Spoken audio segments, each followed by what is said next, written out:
Welcome to Rise and Shine. I'm Henry Hasib. I'm Robert Battle. And I'm James Gordon. All right, we got a great show for you today, so don't move that dial. We'll be right back after these brief commercials. H&H Financial Services in Mobile has over 20 years experience in accounting, bookkeeping, appraisals, real estate, and year-round tax preparations. Give them a call today at 251-438-1620 or visit them at 1560 St. Stephen's Road in Mobile. Let your money grow in our care at H&H Financial Services.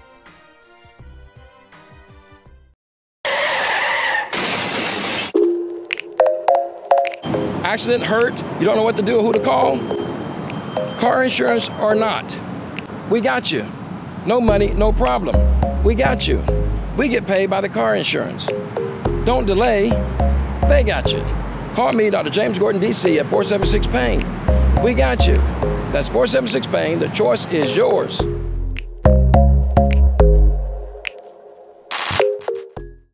Join Robert Battles, Henry Hasib, and myself this Sunday at 5:30 in the morning for the next edition of Rise and Shine on Fox 10. A friend gave me is that he has all of his information out before the officer gets to the car. And I told him I usually just put my hands on the steering wheel, and then when they ask, then I reach. And I said, maybe that may be a little dangerous now, but he said that the best way to do is to have. As a matter of fact, from that conversation, I took my insurance card that I usually have in a different spot than my driver's license, and the last ticket I got, I don't know why we always getting tickets, but y'all always I don't know, we just lawbreakers or what?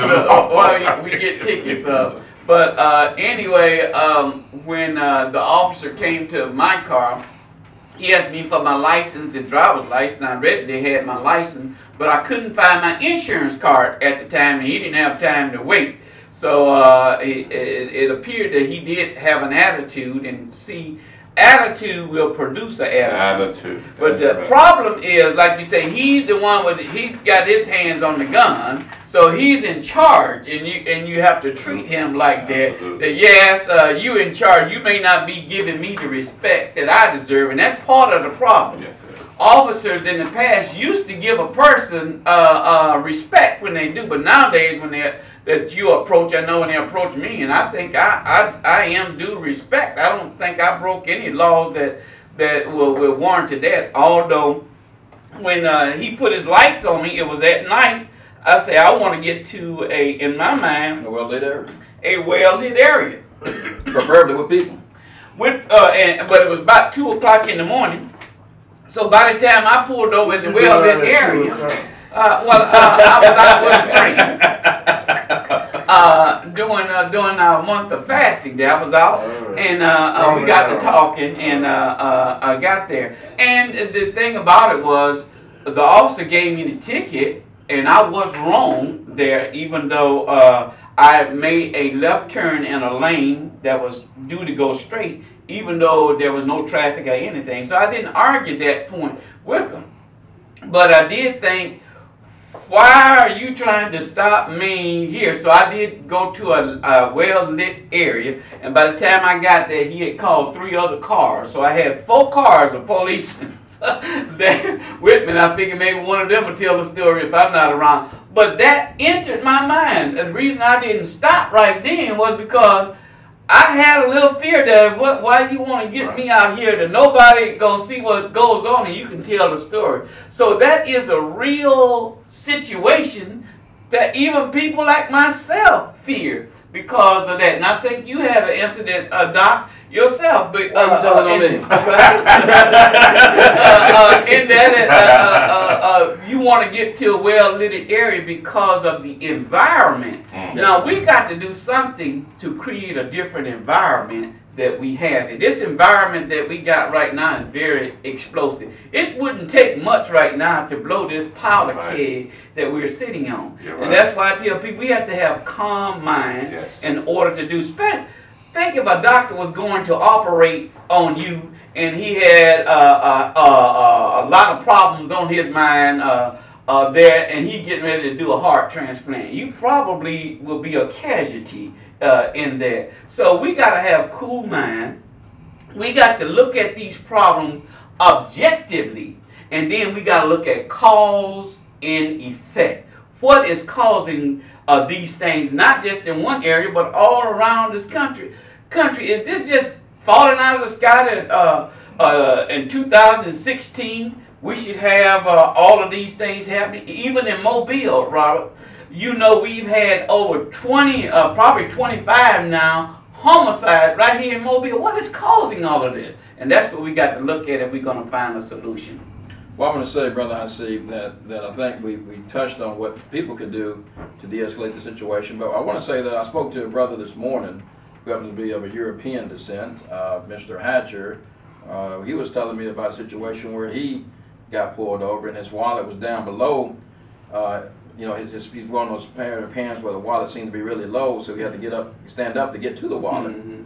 And the officer yelled at him and said, "Did I tell you to get out of the car, get your butt back in the car?" Right, yeah. And very disrespectful tone. Mm-hmm. And see, as black people, we you know, I think the comedians in the old days did a joke about that, whereas when the white person gets stopped, he invited the officer over for a barbecue. Right, yeah. And then the black people when the black people get stopped, it's a whole other story. Yeah. So I was surprised to hear from Hatcher this very morning, how he got treated like you know, it's like that's the normal response that we get as a black person. You don't ever get out of the car and jump in the car. You said, you know, I could have shot you, this, that, and the other. And as a white person, he was very surprised of the attitude of the officer. So I think that you said the officers need to check their attitudes. They understand that they're peacekeepers. Mm-hmm. Peacekeeper. You know, the police officer, another name known as police officers, peacekeepers. Mm-hmm. And in order to keep the peace, you got to know how to de-escalate situations. Right. I've been stopped.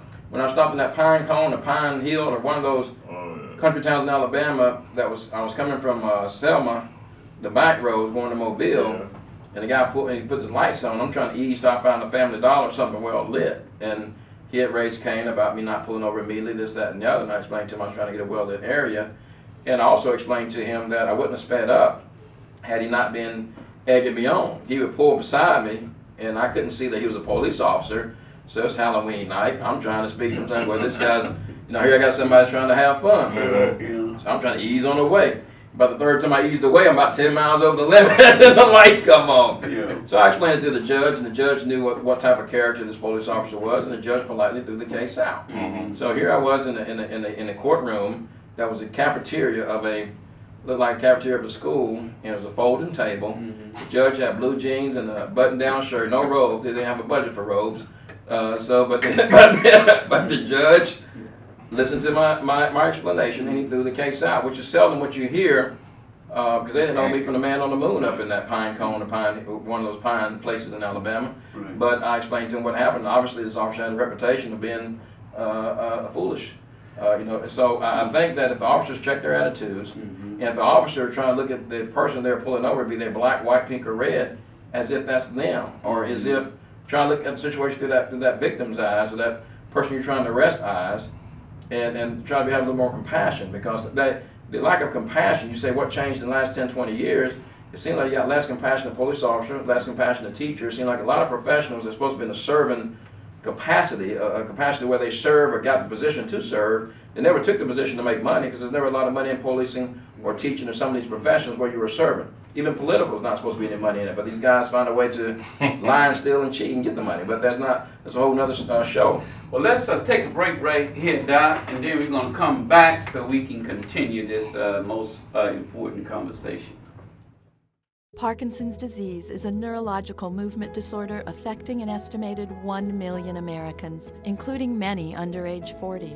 The American Parkinson Disease Association is the largest grassroots network in the United States, working to help ease the burden and find the cure for those coping with Parkinson's. Visit apdaoptimism.org today to find out how you can help millions live with dignity and optimism. Your action today will help APDA put an end to Parkinson's disease. H&H Financial Services in Mobile has over 20 years experience in accounting, bookkeeping, appraisals, real estate, and year-round tax preparations. Give them a call today at 251-438-4600. 888-278-1620 or visit them at 1560 St. Stephen's Road in Mobile. Let your money grow in our care at H&H Financial Services. All right, we're back with a conversation with Hippie Hasib where we're talking about the things that's happening around town and basically the shooting between police officers and basically black males that have been getting killed. And I think if we look at this subject, we have to go back before these incidents happened. But before you go there, I see you're a historian. You have to go back for things I can even remember. And I had this thought in my mind. You took a commercial break and threw me off, so is it okay if I finish my thought? Yeah, go ahead and finish your thought. Okay, I appreciate it. I mean, I get the mic back. One Robert Valley. He's warming up over here. I see Robert Valley. He's sort of bouncing on the stool. I was thinking on the solution. You know, they said back in 1967, I believe, and if it was Detroit or one of the places, a taxi driver got murdered, was shot by a police officer in 67. It's actually in New York, one of the major cities, and that started a riot between the police officers and the black community. And I think, like President Obama said, we're a long way from there. It seems to be a little bit more tense than things are, and it's certainly tense for those family members who've experienced loss on the officer side and on the black family sides. And then you got the agitators that come in and try to stir the pot.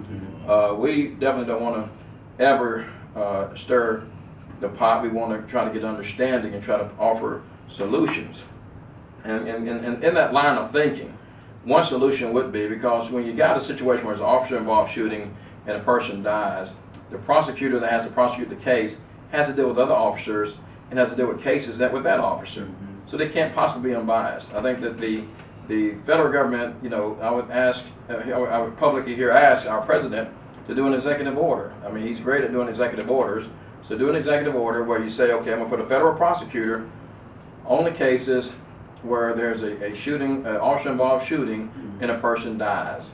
This, and the case has to be tried 100 miles outside the city of where it happened, within another jurisdiction, another city within the same state, so they can get an unbiased trial, and we have to have the facts speak for themselves. That way, the public can feel like the government has actually been honest in their efforts to try to get resolution, and the police officers can feel like they got a fair trial, and the victims, the family, can feel like they got a fair trial. But if you don't have some type of independent mind looking at this situation, it's always going to feel like it's been slanted. Even if it wasn't slanted, the people will feel that way because the prosecutor has to work in that community with other police officers, and you're not going to get an unbiased jury in that community. The jury is tainted, black or white. They got all this information coming down. So that would be my prayer, is that we come up with a solution to address these situations going forward. And then too, I would like to just say, when we're talking about the rules of engagement, I think this is one of the reasons where education comes into importance, because education at least gives you an opportunity to learn how to make assessments about situations, so that you can think about what the consequences of your behavior and what's going to happen. So if we can have a dialogue in the school system with teachers and students on how rules of engagements are, along with parents, because the parents are the greatest teachers. Despite what we might think about the police department, we know that we cannot survive without the police department. We know that there are some who ain't worth being policemen, and there are some. Dr. Gordon alluded to earlier, I remember when I was a teenager, we had police officers like Duke Allen and George Sullivan and Stringfellow.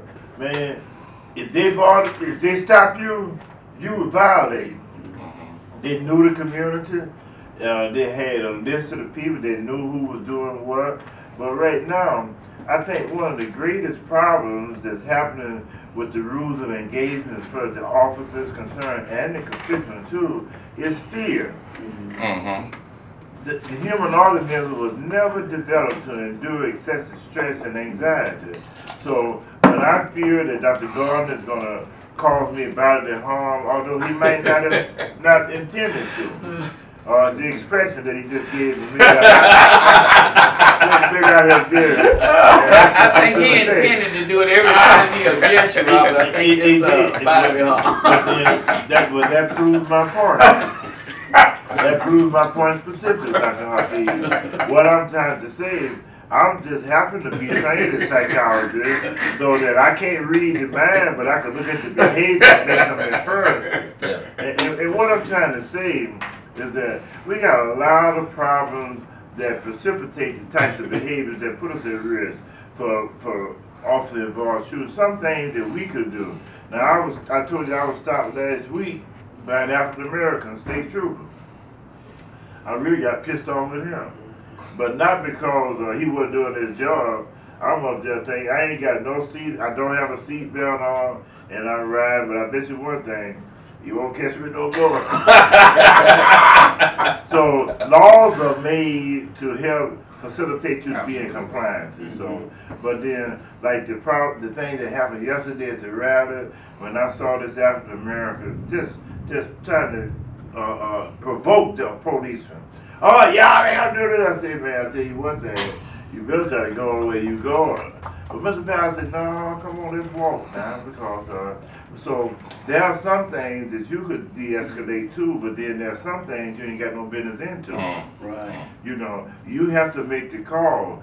But then when alcohol, when drugs, when anger, when fear are the prerequisite causes, then that's why we have a lot of problems. Well, it is, and that's why, as the president was saying, we have to look at all sides, not to look for blame, but to look for solution, how we can make things better. And as I said earlier on the program, that when we take more responsibility in our community, you're going to see the police being called a lot less. Because we'll see a young child, for example, if he's doing something, we will say something to that child to help him so we don't have to call the police. But let's face it, if I'm a police officer and I get assigned to what is been told to me that is a high crime area, sort of like I remember some of the military people talking about the Vietnam War and some of the areas that they were assigned to, and they were scared to death, they tell me, because there was a person getting killed every so many minutes there, and they didn't know whether it's going to be a different situation than policing in an area where there is not considered high crime. So we understand that, and we have to realize that as a community, so we can help the ones who are there to help us rid, because we got to work together at this. I don't want crime in my community, and according to the police, by their duty, and the ones that I spoke, they don't want crime in our community. But we got to come up with ways how we can work together so we can get crime out of our community, because the goal is the same. Dr. Hasib, I agree with you about the crime in the community. But let's take a critical analysis of the incidents that has occurred in recent months. Those were not high crime areas. Those were not areas where individuals were detained or stopped because of the high crime area. It's the attitude. Reverend Thompson, who was a pastor for 43 years, said that your attitude determines your altitude. I agree. So that when you are, you know, when the climate of the political scene, where racism, both black and white, has become epidemic, it precludes people to have perception about people. Now, I have to admit myself, I ran into a situation last week. I'm just glad I got a little psychological training, because I can look at that person, and you can look at, and you can kind of tell whether or not you should even say anything to him or either go anywhere. Now, if that young man, when that young man last night kept on being belligerent with the police, I felt like I was trying to help him. Well, he kept on being stupid. I got out the way before they started firing, see, because something's going to happen if he had kept on that consistent rule of engagement. Whatever you think about the police, we cannot do without them.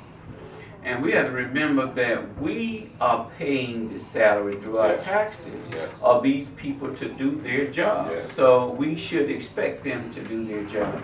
But we can solve this problem, but we can't solve it talking at each other. We got to begin to talk to each other and understand each other. Communication, as I have said time and time again, is our biggest problem. Not only with this situation, but when you look at families. The biggest problem I find that families have, not that they don't love each other, but they can't communicate with each other. And because they can't communicate with each other, we take the love for something else.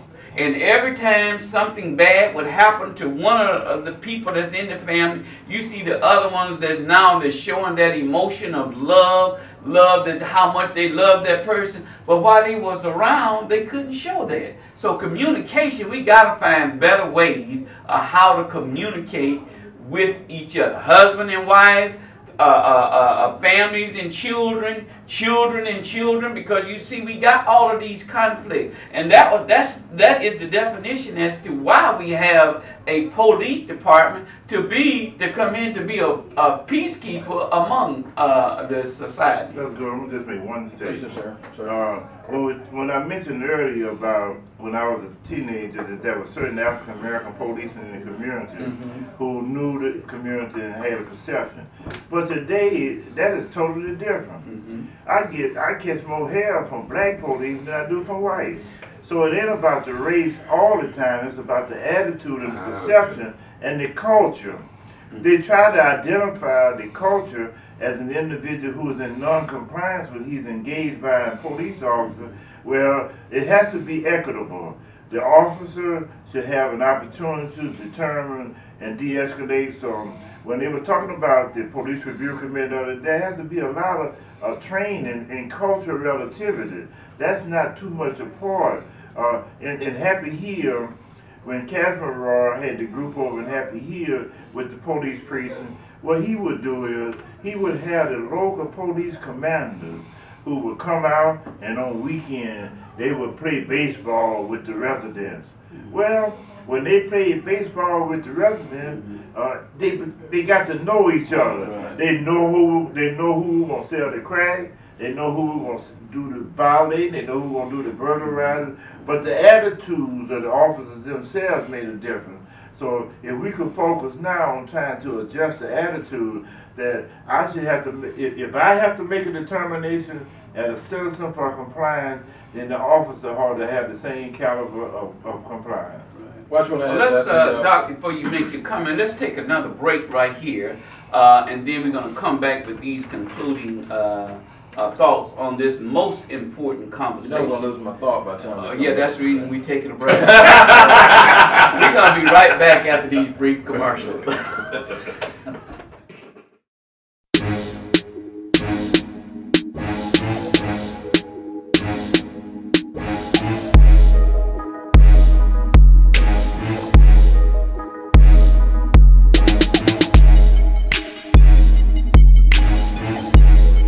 Wake up, America.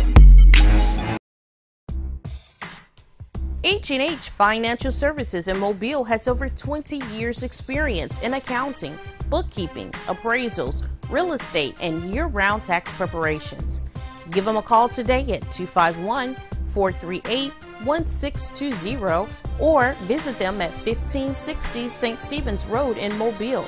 Let your money grow in our care at H&H Financial Services. All right, welcome back to Conversation with Henry Hassi, where we're talking about things that's happening around the community and how we can work together to bring a solution to these situations. Dr. Gordon, you was about to make a comment if you haven't forgot. I just want to say that I love you too. So we don't say that enough. That's right. But I do want to say that you know, Brother Battles made mention on the break about how when he was his car was robbed, police came out and started questioning him as if he had had something to do with it, or somebody in the family had something to do with it. And I guess that's where they're trained, but their sensitivity level. If Chief Barber is listening, or Sheriff Cochran, it's not necessarily, I guess, the questions, it's how they present the questions. That's right. I lived in Saraland for a while, and somebody broke into one of my cars and stole something out, and I called the officer out. He started questioning me as if I was the villain, not the victim. Right. I said, look, you know, first of all, you could, you know, I'm thinking to myself, you can run my name, do whatever you need to do, but I'm calling you. I came to you about a problem I'm having. You trying to make it look like you caught me doing something and trying to run my name and information. And it's very disrespectful to the individuals, and that's what gets an attitude. So, like Brother Battle said about the rules of engagement for individuals, but also the officers got to have that training. It's not so much a sensitivity training, it's just much as how to better speak to an individual training, how to communicate, it's a communication training. That's right. Because you can easily, words matter. Your attitude, words, personality matters. I made a left-hand turn toward the 165 going up under the bridge, coming out of that paper mill, near the paper mill road by where Dairy Fresh used to be. That's right. And the officer was parked on the far side of the railroad track. Where I got stopped last week. With he had a dog catcher type truck. I recognized the truck as like an animal shelter, whatnot, but I had no idea it was a mobile police in the truck. No, without trying to break the law, but I crossed the railroad track and I saw that there was 2 car lights in front of this dog catcher's truck, so I just eased over in front of the truck and didn't think anything of it. So then when the light changed, I go up under the bridge and the light's a little bit slow by changing with the arrow. And I thought there was a law that you could turn left on red if it's a one-way street. And that's just a myth. It's not a law, or it may be a law. I got to look that one up still. It should be a law. In any event, I turned left. The officer proceeds to pull me over with the little dog catcher's truck. So he decided the truck with an attitude. You say you pull in front of me at the railroad track, then you're going to run the red light right in front of me. I should run you in. I was like, sir, with all due respect, I didn't know you were an officer. You look at your truck. It has nothing about it that says police officer.